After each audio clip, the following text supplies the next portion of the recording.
Hello and welcome everyone, I'm RC, got a new video for you today, obviously. Going back to Halo Reach, as I've been doing this past week or so. This is level number, 4? Tip of the Spear, Legendary, All Skulls On, or LASO. And since I'm doing it without deaths, I'm not cheating anything, it also counts as Mythic difficulty. So, the opening area is one of those things that was really hard to start with, and then you figure out you can go on the left hand side, just pop a couple of heads. If I can aim right, there we go. Move up a little bit, you trigger the pelican to come down, and that's basically it, over. When I first did this level, I was the first person to do this level on All Skulls On. I ended up fighting out the whole thing from the other side of this battle. Used up all my ammo, it was incredibly hard. The whole level took me like 45 minutes or something. Now it's down to under 10 minutes. That battle is what, like 30 seconds and it's over. It's ridiculous. So leave Cat, don't care about her. Shoot these guys in the face. Gonna go around the back here. Now, if you've been around these sort of speedrunning LASO community, you might know a guy called Naked Eli. He has a YouTube channel called Naked Halo. He did a LASO challenge run of this, which is slightly faster, but since it doesn't have blind, it obviously doesn't beat this record. This is the world record, by the way, 941. And he does a much more aggressive way. The way I'm showing right now, this is actually much more reliable. It's still obviously dangerous, it's Legendary All Skulls On. Got to aim precisely up there. This took me so long to figure out. But 3, yes it is. There we go, right in there. Telefragging it, I love it. I was trying like all different angles, trying to get from the other side. You know, how could I had this grenade launcher, I knew it could go really far. There must be a way to do it. Finally figured it out. Only on Legendary All Skulls On was it even useful at all. Oh my god, I'm almost dying. Should I get health back? No, kind of avoid it. You want to get round to this back area here, and that's going to trigger the pelican to come down. You don't want to be sticking around, hanging around near the tyrant gun, then it's going to explode. People are going to die. If you're too close, you're going to die too. 3 skirmishers. Sometimes I try and run them over. Most of the time I don't because I get caught on all the broken bridges. Health pack there if you need it. Sometimes you might have to deal with the skirmishers first so that they don't wreck your shields as well. Speedrun, I'm just going to ignore it. You know, I was playing this last night and I realised that this wall on the right hand side, you can actually drive your ghost up on that and sort of curve it round and keep driving your ghost up until here. And you know, for I guess what, 2 years now I've been trying to bobble the ghost over those series of rocks, and that's ridiculously hard. Obviously you've got to take out the guy in the shade turret there. If you don't, he's going to murder you while you're right here. A couple of skirmishers around there. Yeah, they're running away. I'm going to headshot them though. Oh. Don't run away. Maybe get my shields back. And obviously the grunt in the turret is a ultra one, so we're going to have to shoot his helmet off first and then shoot him in the head. This is obviously the BXR skip. Not BXR as in the button skip, but facility is called BXR. Obviously an homage to their broken prior games. I found that skip, but it's been refined by several different people. Going to jump up and get a plasma pistol here, you can't really tell. And then that's going to be useful to get one of the wraiths in the next area. Just going to come down here, try and... missed him. Always like having a little go at trying to splatter him. Rarely works actually.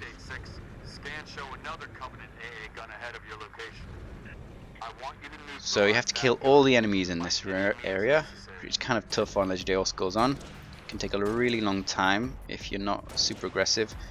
I always stop just at the top of here and get out and use my DMR on those guys, because for some reason they seem to move off to the right and obviously they expose their heads, so that's a really easy kill rather than trying to run them over in the Revenant or any other method.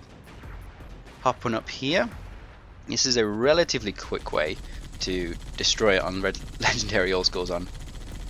Early on people were using the Revenant and that takes an obscene amount of time, so don't do that. I mean, I'm still going to be sitting here for a couple of minutes, but it's slightly quicker. And sometimes you can get a little bit of an assist from one of the falcons that fly close into it as well.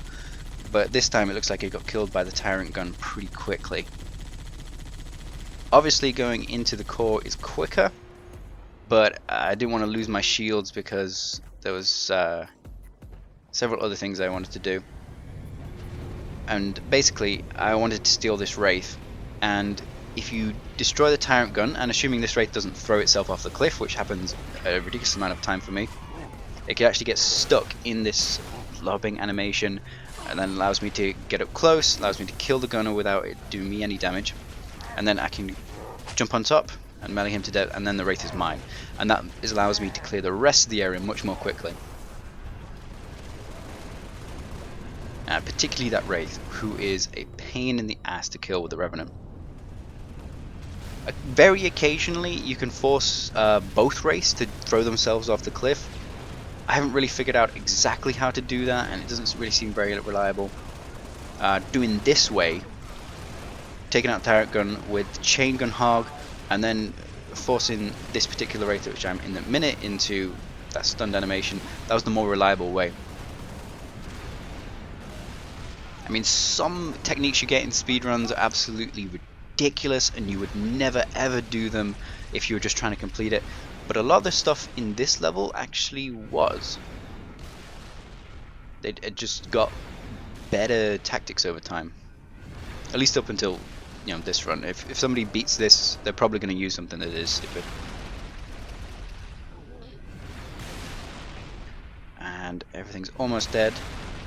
Probably could have been a little bit more aggressive, maybe rammed one of these hunters as well, since I got shot anyway.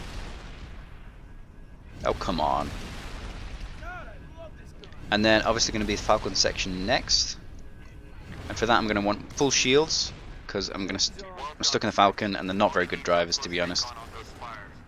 You know, they think they could just fly higher and you could be over most of the fire, but they just drive right through it, like in between two sets of air guns. Totally stupid. Obviously using the overcharges plasma pistol there, a little bit of area effect damage it has in Halo Reach, so to damage myself a little bit, knock my shields off, affect my health a little bit, and then I can pick it up, and then I have full health and shields again. I like the right side. I went back and forth on this a few times really. Originally I thought the left side was better, and then came around to being the right side. I think I like the right side basically because you can see the enemies a little bit more easily, whereas you kind of always turned away from them on the left side. So nothing too complicated. Obviously normal tapping, you got to sort of fire, but if you time it right you can increase your rate of fire a little bit faster, and it's got to be well timed. You can't just mash it, that's not going to work. It has to be a very steady rhythm.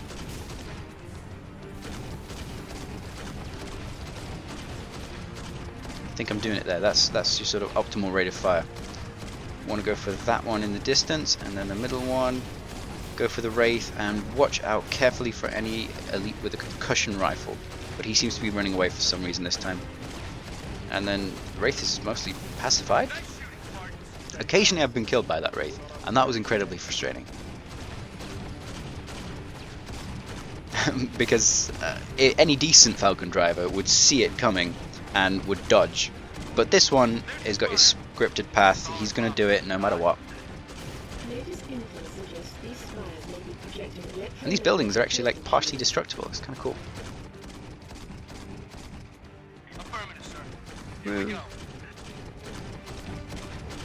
Uh oh. You can tell this isn't going to end well. Ah. Okay, pick up a health pack. Avoid the jetpack this time. If you're not me, you probably want the jetpack since it's obviously going to be better at the top of the spire. Don't need to fight anything on the ground floor. You can if you want, but you're probably going to struggle for ammo, to be honest. I've actually picked up that needler. I'm not actually going to use it. On Legendary, like, I got so used to picking up Plasma Pistol there, that was an essential part of my strategy. I just kill that guy and pick up whatever he has anyway, even when I'm Legendary Ilskill's on, and I'm not going to use it. Picking in the spade, drive into the structure. There's a turret on the structure that can't see you. Some grunts that you're going past way too fast for any attempt at shooting you. Oh, and then pay very close attention because this is probably my favorite bit of the run. So, usually you would like peek out and pop them. 1, 2, run in. Now I'll go straight for him, assassinate. Yeah, he got stuck against the geometry and it was an instant assassination. And then I'm just going to try and clean up these guys as much as possible. And, you know, plasma pistols got close to me and exploding and everything. But it's actually safe. I actually didn't die because I had the benefit of a tilt skull then. So that's one advantage you do have on Legendary Oil Skulls on. So as I said, tip of the spear, 4th mission, 9 minutes 41 seconds. That is the current world record because it's all skulls on, remember. If you want to have a go at beating that, it's gonna be hard work. So I hope you enjoyed it. Tip of the spear is one of my favorite levels in Halo Reach. I'll see you next time.